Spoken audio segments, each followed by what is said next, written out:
Assalamualaikum warahmatullahi wabarakatuh. Perkenalkan, nama saya Stefani dengan NIM 3032 211060 dari kelas 22 IE2. Baik, di sini saya akan membuat video tutorial analisis uji VAR atau VCM dengan menggunakan alat analisis FU9. Pertama-tama saya akan membuka terlebih dahulu aplikasi FU9-nya.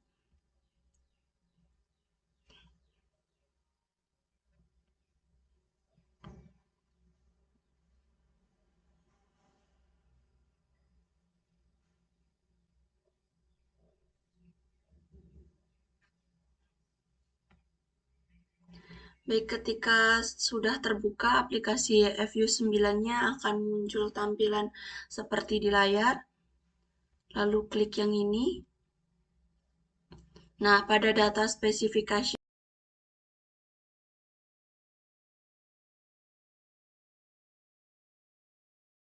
time series dari tahun 1994 sampai dengan tahun 2024. Lalu klik OK. Selanjutnya, saya akan masukkan data dari Excel ke dalam FU9. Caranya klik Quick, Empty Group, dan masukkan datanya.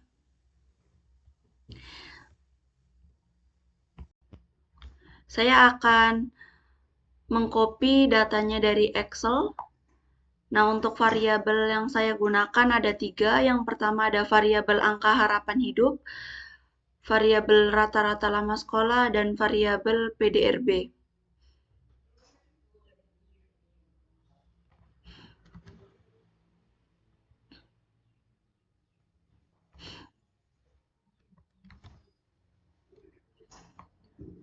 Nah, ini saya sudah menyalin datanya dari Excel ke FUS.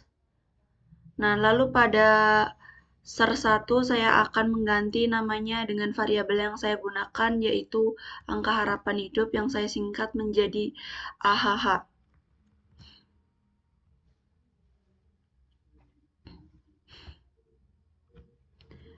Yang kedua, variabel RLS. Yang ketiga, variabel PDRB. Tinggal close saja. Baik, pertama-tama saya akan melakukan uji stasioner terlebih dahulu. Nah, pada uji stasioner, saya akan mengujinya pada variabel angka harapan hidup. Nah, klik variabel AHH, lalu akan muncul tampilan seperti ini. Nah, untuk melakukan uji stasioner, tinggal klik View, Unit Road Test. Nah, pada unit road in ini ada bagian-bagiannya, ada tahap level, first difference, lalu second difference. Saya akan mencobanya terlebih dahulu pada tahap level. Jadi jika pada tahap level jika probability-nya masih lebih dari 0,05, data belum dikatakan belum stasioner, maka akan dilanjutkan pada tahap first difference. Nah, pada tahap first difference, jika datanya masih belum stasioner, maka akan dilanjutkan pada tahap yang terakhir, yaitu tahap second difference. Pertama-tama saya akan mencobanya terlebih dahulu pada tahap level. Klik OK. Nah, pada tahap level, probability-nya sebesar 0,6100, yang artinya pada variabel AHH, pada tahap level datanya masih belum stasioner karena lebih dari 0,05. Lalu dilanjutkan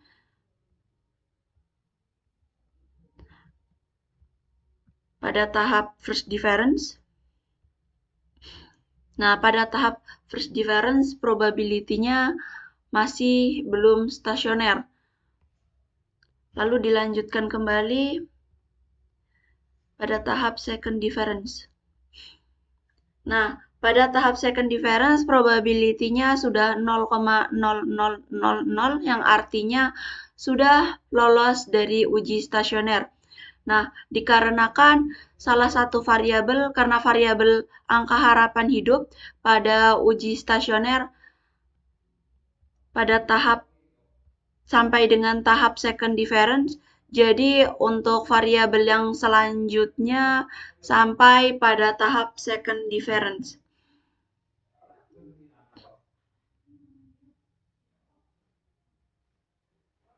Yang kedua ada variabel RLS, sama seperti tadi, click view, unit row test, pada tahap level.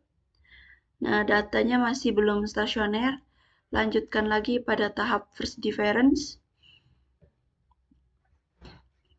Pada tahap first difference, probability-nya sudah 0,0001 yang artinya data sudah stasioner. Namun karena tadi pada variabel AHH, tahap yang dilakukan pada uji stasioner sampai dengan second difference, jadi semua variabel pada data ini sampai dengan tahap second difference. Nah, probability-nya sudah 0,0000. Yang terakhir, variabel PDRB. Sama seperti tadi, klik view, unit row test, level. Nah, pada level, probability-nya masih belum stasioner. Lanjutkan pada tahap first difference. Nah, pada first difference, probability-nya juga masih belum.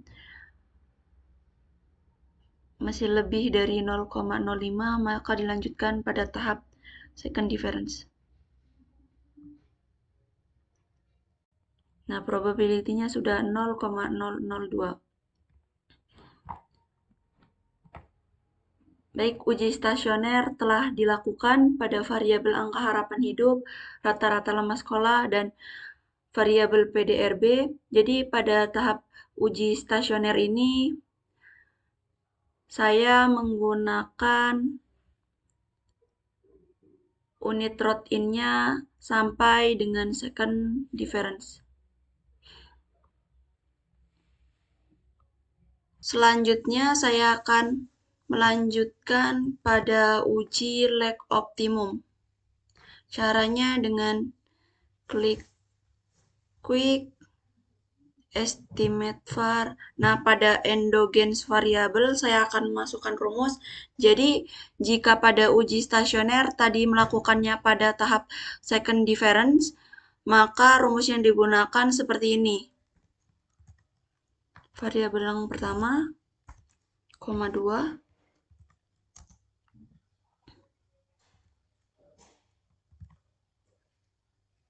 Variabel yang kedua, RLS. Variabel yang ketiga, PDRB. Klik OK.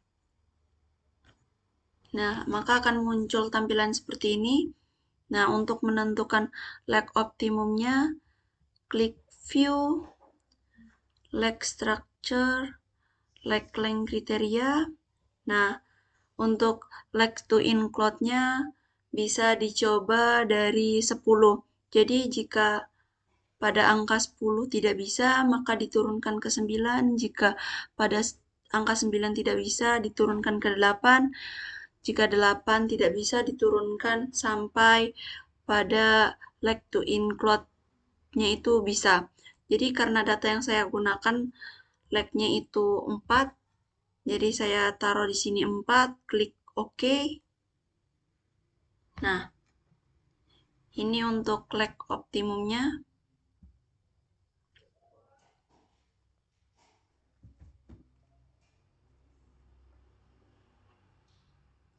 Jadi berdasarkan tabel hasil penentuan lag optimal, terlihat bahwa nilai minimum dari semua kriteria banyak muncul pada lag 4. Karena bintangnya ini Yang paling banyak itu ada di leg 4. Jadi dapat dikatakan bahwa leg optimal pada model ini menggunakan leg 4.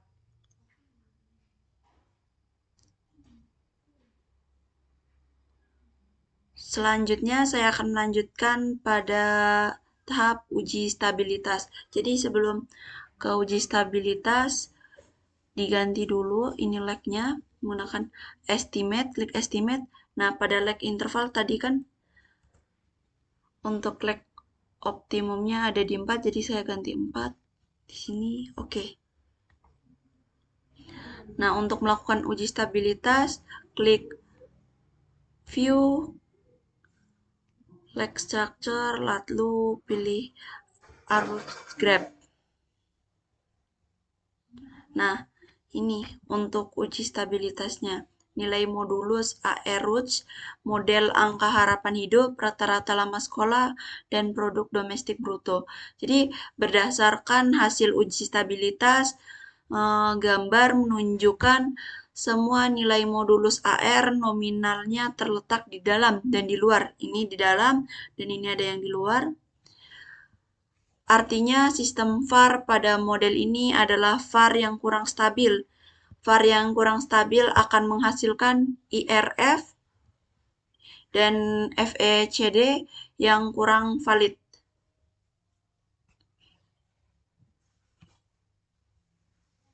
Selanjutnya saya akan melanjutkan pada tahap uji kausalitas Granger atau Granger causality. Caranya klik view leg structure, lalu klik yang Granger causality. Nah, ini adalah hasil dari uji kausalitas Granger, yang dimana hubungannya itu dua arah. Berdasarkan data menunjukkan hasil uji kausalitas Granger bahwa tidak terdapat hubungan kausalitas dua arah maupun satu arah yang signifikan antara variabel-variabel yang diuji, karena seluruh nilai probabilitas lebih besar dari tingkat signifikansi umum, yaitu lebih dari 0,05. Hal ini menunjukkan bahwa perubahan pada variabel angka harapan hidup, rata-rata lama sekolah, dan produk domestik regional bruto tidak dapat digunakan untuk memprediksi secara signifikan perubahan pada variabel lainnya dalam kerangka model ini. Dengan demikian, ketiga variabel tersebut cenderung bersifat independen secara kausal dalam periode dan wilayah pengamatan yang digunakan.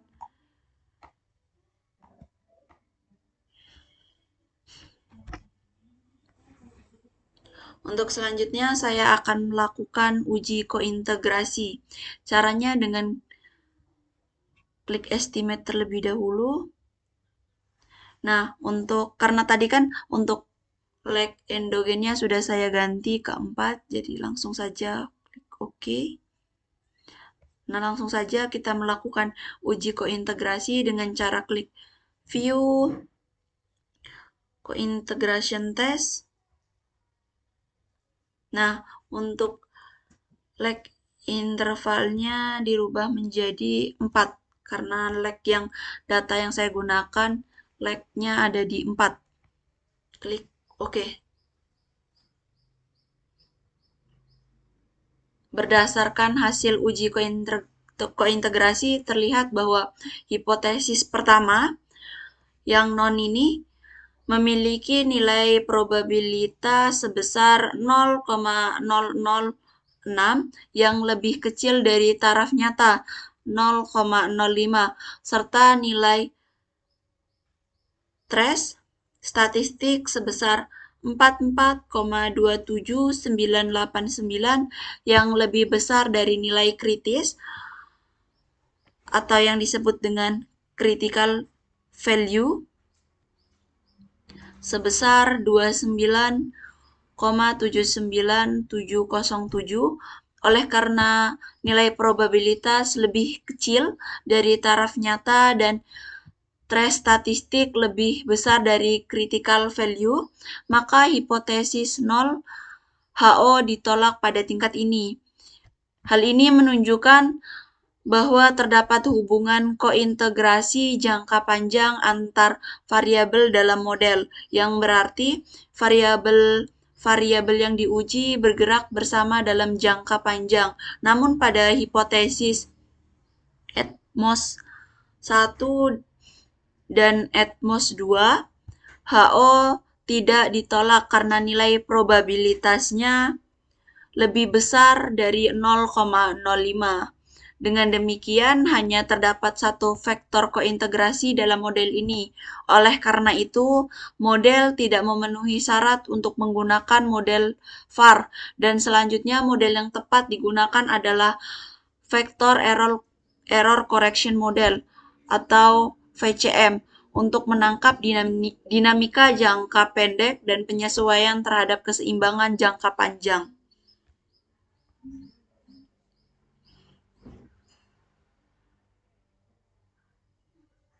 Untuk selanjutnya adalah pemilihan antara VAR dan VCM. Tadi kan sudah terbukti bahwa pada uji kointegrasi bahwa pada data yang saya gunakan ini terpilih modelnya itu VCM. Jadi tinggal diganti saja, kita klik estimate.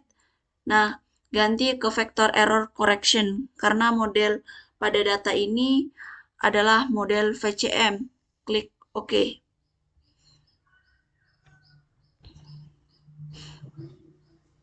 Nah, ini merupakan hasil estimasi VCM antara angka harapan hidup, rata-rata lama sekolah, dan produk domestik bruto. Nah, berdasarkan gambar ini menunjukkan hasil estimasi VCM, ditemukan bahwa dalam jangka panjang variabel rata-rata lama sekolah berpengaruh positif dan signifikan terhadap angka harapan hidup yang ditunjukkan oleh koefisien sebesar 1,953038 dengan nilai statistik 1,97168. Hal ini mengidentifikasikan bahwa peningkatan RLS secara konsisten dapat mendorong peningkatan angka harapan hidup. Sementara itu, variabel produk domestik bruto (PDRB) tidak menunjukkan pengaruh yang signifikan terhadap AHH dalam jangka panjang karena nilai statistiknya sangat kecil, sebesar 0,00384.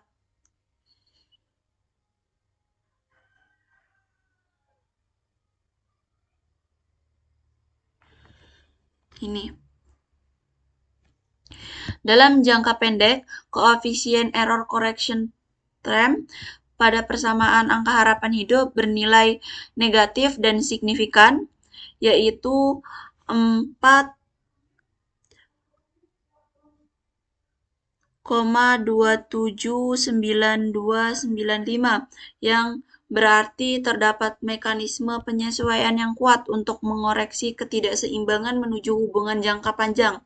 Secara dinamis, RLS memiliki pengaruh signifikan terhadap AHH pada hampir seluruh leg, yang mengindikasikan adanya hubungan positif dan langsung pada jangka pendek. Sebaliknya, PDRB tidak memberikan dampak yang signifikan terhadap AHH dalam jangka pendek. Dalam persamaan perubahan PDRB, ditemukan bahwa nilai lag PDRB sendiri menunjukkan pengaruh signifikan dengan koefisien negatif yang mengindikasikan adanya efek pelambatan dari waktu ke waktu. Dengan demikian, dapat disimpulkan bahwa peningkatan rata-rata lama sekolah merupakan faktor utama yang mendorong peningkatan angka harapan hidup baik dalam jangka pendek maupun jangka panjang. Sedangkan PDRB tidak menunjukkan pengaruh yang berarti terhadap AHH dalam model ini. Untuk selanjutnya, saya akan melakukan uji IRF atau Impulse Response Fund dengan cara klik View Impulse Response, lalu pilih yang Multi Graphs. Oke. Nah, ini merupakan gambar IRF dari guncangan angka harapan hidup, rata-rata lama sekolah, dan produk domestik regional bruto.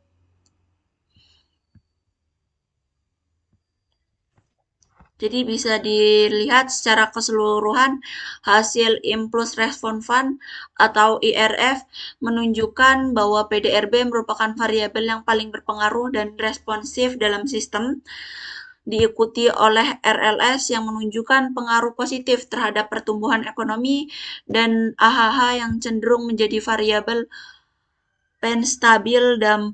penstabil. Dampak variabel-variabel ini tidak selalu muncul secara langsung, namun lebih terlihat dalam jangka menengah hingga panjang.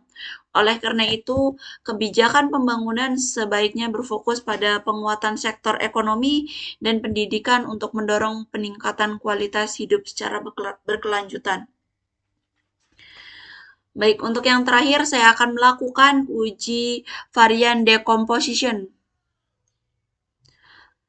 Dengan klik View Varian Decomposition. Nah, pilih yang table. Klik OK. Nah, ini merupakan hasil analisis varian decomposition angka harapan hidup, rata-rata lama sekolah, dan produk domestik bruto. Jadi bisa disimpulkan secara keseluruhan, hasil varian decomposition menunjukkan bahwa PDRB merupakan variabel yang paling dominan dalam sistem dengan peran penting dalam menjelaskan variabel pada AHH dan RLS. Sebaliknya, AHH dan RLS cenderung lebih responsif terhadap perubahan pada PDRB. Urutan Cholesky yang digunakan dalam model ini yaitu D dalam kurung AHH, 2, D dalam kurung RLS, 2, dan D dalam kurung PDRB, 2. Mendukung kesimpulan tersebut dengan menempatkan PDRB sebagai variabel yang paling eksogen dalam sistem. Temuan ini menggarisbawahi pentingnya peran pertumbuhan ekonomi dalam mempengaruhi dimensi kesehatan dan pendidikan dalam jangka panjang. Baik, mungkin itu saja penjelasan tutorial uji analisis VCM dalam model ini dengan menggunakan variabel angka harapan hidup, rata-rata lama sekolah, dan produk domestik regional bruto dengan menggunakan alat analisis FU9. Mohon maaf jika terdapat kesalahan dalam kata dan dalam penjelasan. Saya akhiri. Wassalamualaikum warahmatullahi wabarakatuh.